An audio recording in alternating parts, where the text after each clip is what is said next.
மரமும் காகம் கேட்டபடியே ஒரு தங்க வீடை கொடுத்துச்சு. அன்னையில இருந்து ரெண்டு காகங்களும் அந்த தங்க வீட்ல ரொம்ப சந்தோஷமா வாழ ஆரம்பிச்சாங்க. ஒரு நாள் ராணி காகத்தோட காட்டுக்கு ரெண்டு திருடர்கள் வேவு பார்க்கறதுக்காக வந்தாங்க.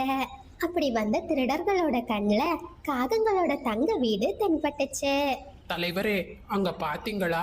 அந்த காகங்கள் தங்கத்தாலேயே வீடு கட்டியிருக்காங்க. ஆமாடா சுக்குனி, இது வரைக்கும் நாம வீட்டுக்குள்ள போய் தான் கொள்ளையடிச்சோம். ஆனா முறையா வீட்டையே இனிமே தான் கொள்ளையடிக்க போறோம். அப்படியே அன்னைக்கு ராத்திரி நேரம் ஆச்சு.